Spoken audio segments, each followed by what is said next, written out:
He's only a pawn in their game. Handsome, she bought and won herself a brown-eyed handsome man. You ever wonder what it takes to get a song banned?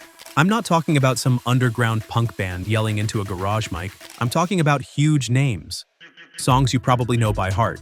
The kind of tunes that spun on your record player, only to suddenly vanish from radio stations like they never existed. What was so dangerous about a song in the 1960s that people in suits decided, nope, shut it down? Was it the lyrics, the beat, the politics, or maybe the truth?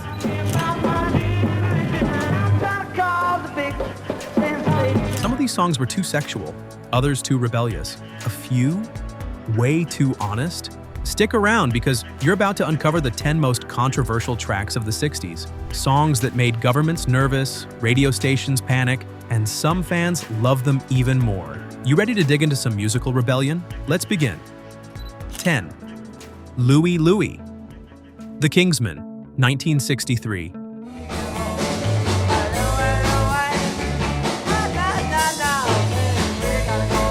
Our Louie Louie. You've heard it. Everyone's heard it. It's 3 chords, it's raw, it's messy, and it made teenagers go wild.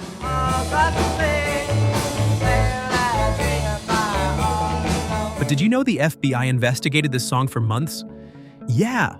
The government actually launched a full-blown investigation because adults were convinced the lyrics were filthy. But here's the kicker.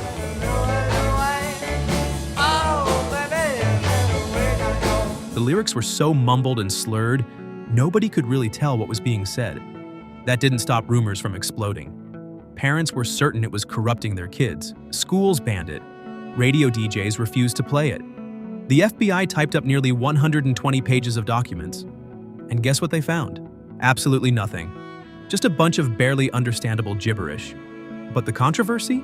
That only made the song more legendary. Here's the question, do you think the panic made it worse, or did the paranoia create the rebellion? 9. God Only Knows.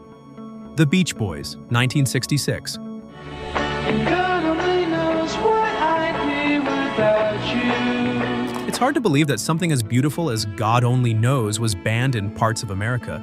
But that's exactly what happened. Why? Because it had the word God in the title. Yep.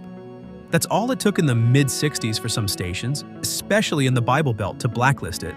They claimed it was blasphemous to mention God in a pop love song. God only knows what I'd be without you. Now imagine that. One of the most gorgeous, innocent love ballads ever written, and it was yanked off the air. But let's flip it. Did the ban backfire? Some say that Taboo gave it even more emotional weight, and it ended up becoming one of the Beach Boys' most iconic tracks. Isn't it wild how sacred and secular lines clash like that in the middle of the summer of love? In 8. I Am the Walrus. The Beatles, 1967.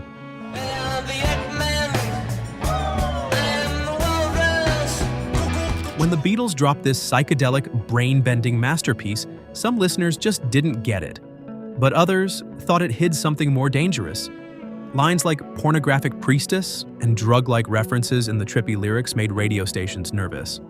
Pornographic priestess, I just can't get enough. I love you. Especially in the US, where anti-drug campaigns were intensifying. Some stations banned it outright, claiming it promoted hallucinogens and mocked religion. And then there's that eerie chanting at the end. People were convinced it held subliminal messages. Some even tied it to conspiracy theories like Paul is dead. Let's be honest, how much of the Beatles' backlash was because of the lyrics, and how much was because they were shaping the youth? Either way, I Am the Walrus remains a surreal trip that freaked out the establishment. 7. Eve of Destruction. Barry Maguire, 1965. We're on the eve of destruction. Want to hear what fear sounds like? Play Eve of Destruction. This apocalyptic anthem spelled out every dark truth America didn't want to face in 1965.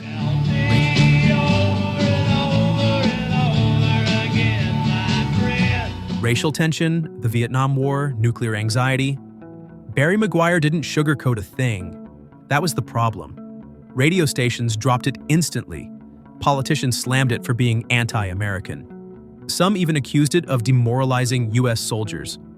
One radio network actually created a positive alternative song to drown it out. But McGuire didn't back down. He said if the truth made people uncomfortable, maybe that's exactly what they needed. So I'll ask you this: was Eve of Destruction prophetic? Or just a mirror America didn't want to look into? 6. The Pill, Loretta Lynn, 1969. Your brooder house, 'cause now I've got the pill. Now here's a twist. Country music got in on the controversy too. When Loretta Lynn dropped The Pill, it wasn't about heartbreak or cheating, it was about birth control. The girls in New York City, they all march for women's lift. A woman taking control of her body, her choices, and her life. In 1969, that was explosive. Country radio stations across the South refused to play it. Church leaders were furious. Some even accused her of promoting promiscuity. But Loretta stood firm. She said it wasn't about sin, it was about freedom. Interestingly, women loved it. They wrote to her by the thousands, thanking her for giving them a voice.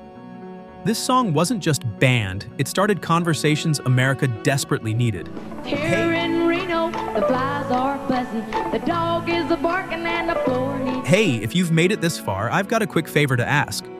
If you're loving these banned tracks and the stories behind them, hit that like button, subscribe to the channel, and don't forget to ring the bell so you don't miss out on more vintage music history. And hey, drop a comment.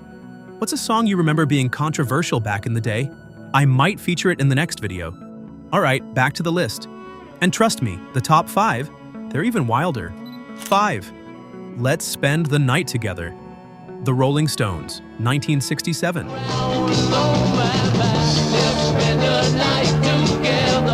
This one might sound tame now, but in 1967, Let's Spend the Night Together was scandalous.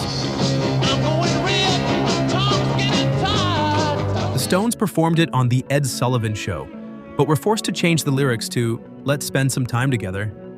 You can actually see Mick Jagger roll his eyes while singing it. Why all the drama? Because the original line was way too suggestive. And during the height of TV censorship, suggestive meant banned. Some stations refused to play the song, claiming it was promoting immorality. Others claimed it would lead to youth corruption. Let's be real, if one song can corrupt an entire generation, maybe it wasn't the song that was the problem. Here's 4. My Generation, The Who, 1965. Talk about teenage rebellion. My Generation wasn't just a song, it was a middle finger to the establishment. Roger Daltrey's infamous stutter, the crashing guitars, the defiant lyrics. It made older listeners furious. They called it rude, disrespectful, and even anti-social. But it got even more complicated. Some people with speech disorders complained about the stutter being offensive. Others accused The Who of glorifying drug use and violence. Radio stations pulled it. Concert venues banned it. But young people, they loved it even more. Sometimes banning a song just gives it more power, don't you think? 3. Only a Pawn in Their Game. Bob Dylan, 1964. He's only a pawn in their game. Bob Dylan wasn't here to entertain, he was here to challenge. Only a Pawn in Their Game took on racism, politics, and the assassination of civil rights leader Medgar Evers. Better than them, you've been born with white skin, they claim. That was bold in 1964 and dangerous. Southern stations refused to play it. Civil rights groups were divided. Some praised Dylan, others worried the message would incite more tension. Dylan didn't flinch. He played the song at the 1963 March on Washington in front of thousands. It's raw, it's unapologetic, and it makes you think, was Dylan ahead of his time? Or just brave enough to say what others wouldn't? Number 2, Browneyed Handsome Man, Chuck Berry. Here's the thing, Chuck Berry wrote Brown-Eyed Handsome Man in the 50s, but it caught fire again in the 60s. And some people were not happy. Why? Because even though the lyrics seemed lighthearted, they carried a subversive punch.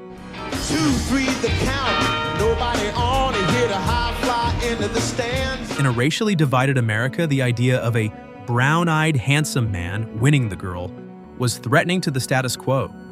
Many Southern stations flat out banned it. Some edited the lyrics, others refused to acknowledge it even existed. But the message got through. People knew what Chuck was saying and they loved him for it. Sometimes music speaks louder than politics. Number 1. Strange Fruit, Billie Holiday. Blood on the leaves. Okay, technically this song was first recorded in 1939. But in the 1960s, with civil rights protests raging, Strange Fruit was revived, and the reaction was just as explosive. Scent of magnolia, sweet and fresh. Nina Simone's haunting version brought the song to a new generation, but its imagery, comparing lynched bodies to strange fruit hanging from the poplar trees, was too powerful for many. Southern radio stations banned it immediately. Politicians condemned it. The FBI even kept tabs on artists who performed it, but Simone refused to stay silent. She said the song was necessary, that America needed to hear it no matter how uncomfortable it was. And maybe that's what banned songs do best. They force us to face what we'd rather ignore. So there you have it, 10 songs the world tried to silence. But as history shows us, banning a song doesn't erase it. It gives it power. These tracks didn't just make noise, they sparked debate, stirred emotion, and in some cases changed the world. Which one of these shocked you the most? Or maybe you remember hearing one of these on the radio, then poof, gone without a trace. Drop your memories in the comments below. I'd love to hear your take. And hey, if you enjoyed this trip through controversy and history, give this video a thumbs up, subscribe for more deep dives into music legends and lost tracks, and I'll see you in the next one. Until then, keep listening, keep questioning, and remember the banned songs, they're usually the most honest.